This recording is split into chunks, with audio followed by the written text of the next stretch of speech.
So ഇന്നത്തെ video എന്ന് വെച്ചാൽ വീട്ടിൽ പഴയ ലാപ്ടോപ്പ് കേടായിരിക്കുന്നവർക്ക് ഉപയോഗപ്പെടുന്ന ഒരു വീഡിയോ ആണ്. എന്താണെന്ന് വെച്ച് കഴിഞ്ഞാൽ നമ്മുടെ ലാപ്ടോപ്പിൽ ഇങ്ങനെ ഒരു ഹാർഡ് ഡിസ്ക് ഉണ്ടായിരിക്കും. പക്ഷേ ഇത് എന്ത് ചെയ്യണമെന്ന് നമുക്കറിയാതെ ഇങ്ങനെ പൊടിയും പിടിച്ച് നമ്മുടെ മേശയ്ക്കകത്തോ അല്ലെങ്കിൽ വീട്ടിൽ എവിടെയെങ്കിലും കിടക്കുന്നുണ്ടായിരിക്കും.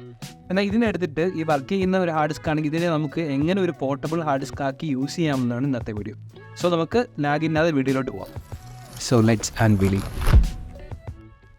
സോ നമ്മുടെ ഹാർഡ് ഡിസ്കിനെ ഒരു പോർട്ടബിൾ ഹാർഡ് ഡിസ്ക് ആയിട്ട് കൺവേർട്ട് ചെയ്യാൻ നമുക്ക് വേണ്ടത് ഇതുപോലൊരു എൻക്ലോഷർ ആണ്. ഈ ഡിവൈസിൻ്റെ പേരാണ് എൻക്ലോഷർ. ഇത് പല അളവ് വരുന്നുണ്ട്. നമ്മുടെ ഇപ്പോഴത്തെ ലാപ്ടോപ്പിലെ ഹാർഡ് ഡിസ്ക് എല്ലാം വരുന്നത് 2.5 ഇഞ്ചാണ്. നമ്മുടെ എൻക്ലോഷർ മേടിക്കുന്നതിന് വേണ്ടി നമ്മുടെ ഹാർഡ് ഡിസ്കിൻ്റെ അളവൊന്ന് ചെക്ക് ചെയ്ത് നല്ലതായിരിക്കും. ഒരുപാട് ഓൾഡ് ഹാർഡ് ഡിസ്ക് ആണെങ്കിൽ അത് ചിലപ്പം അളവിൽ വ്യത്യാസം ഉണ്ടായിരിക്കും.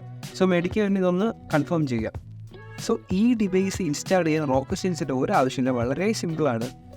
ഇതിൻ്റെ സ്പെസിഫിക്കേഷൻ USB 3.0 ആണ് ഔട്ട്പുട്ട് വരുന്നത്.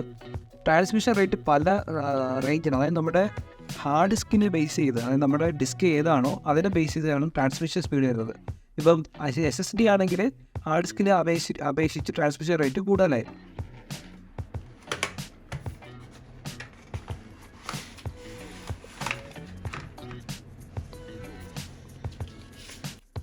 നമുക്ക് ഈ ബോക്സ് തുറക്കുമ്പോൾ ഇതിനകത്ത് ഡീറ്റെയിൽ ആയിട്ടൊരു മാനുവലുണ്ട്, എന്താണ് ചെയ്യേണ്ടതെന്നുള്ളത്. അതിൻ്റെ ഡീറ്റെയിൽസ് എല്ലാം ഉണ്ട്.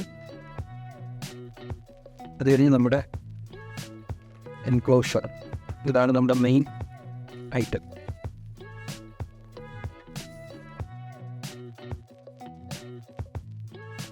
ഇതിൻ്റെ കേബിൾ, നമുക്കിത് എങ്ങനെയാണിത് ഇൻസ്റ്റാൾ ചെയ്യണമെന്ന് നോക്കാം. സോ ഇത് വളരെ ഈസി ആയിട്ട് ഇൻസ്റ്റാൾ ചെയ്യാൻ പറ്റുക. ഞാൻ നേരത്തെ പറഞ്ഞത് ജസ്റ്റ് ഒന്ന് പുറകിലോട്ട് പുഷ് ചെയ്ത് ഇത് ഓപ്പൺ ആകുമ്പോൾ നമുക്ക് കാണാൻ പറ്റുന്ന ഇതാണ്. ഇവിടെയാണ് ഈ ചിപ്പ് സെറ്റൊക്കെ വരുന്നത്. ഇവിടെയാണ് നമ്മുടെ ഹാർഡ് ഡിസ്ക് ഇടാനുള്ള സ്പേസ്. അപ്പോൾ ഇതിൻ്റെ അകത്ത് അവർ തന്നെ നമുക്ക് ക്വിഷൻ പ്രൊവൈഡ് ചെയ്യുന്നുണ്ട്. ഇതെന്തിനാണെന്ന് വെച്ച് കഴിഞ്ഞാൽ നമ്മുടെ ഹാർഡ് ഡിസ്കിൻ്റെ ഒരു സേഫ്റ്റിക്ക് വേണ്ടിയാണ്. നമ്മളത് സ്റ്റിക്കർ ചെയ്ത് അത് ഒട്ടിച്ച് കഴിഞ്ഞാൽ അബദ്ധവശാൽ നമുക്ക് പെട്ടെന്നൊരു വീഴ്ചയൊക്കെ വന്നു കഴിഞ്ഞാൽ ഹാർഡ് ഡിസ്ക് അവന് കേടും പറ്റാതിരിക്കാൻ വേണ്ടിയാണ് പ്രൊവൈഡ് ചെയ്തിട്ടുള്ളത്.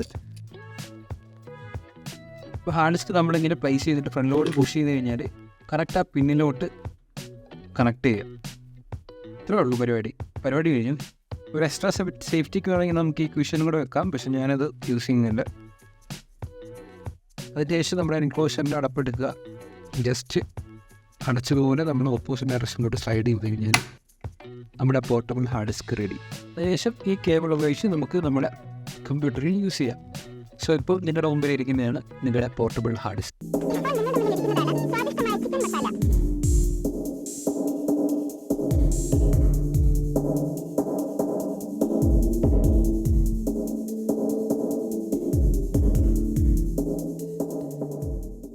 ഈ പ്രൊഡക്റ്റ് വാങ്ങാൻ ആവശ്യമുള്ളവർക്ക് ഇതിൻ്റെ ലിങ്ക് ഞാൻ ഡിസ്ക്രിപ്ഷനിൽ കൊടുത്തേക്കാം. സോ ഇതാണ് ഇന്നത്തെ വീഡിയോയെ പറ്റിയുള്ള വിശേഷങ്ങൾ. ഞങ്ങളുടെ വീഡിയോ ഇഷ്ടപ്പെട്ടെങ്കിൽ ചാനൽ സബ്സ്ക്രൈബ് ചെയ്യുക, ഷെയർ ചെയ്യുക, ലൈക്ക് ചെയ്യുക.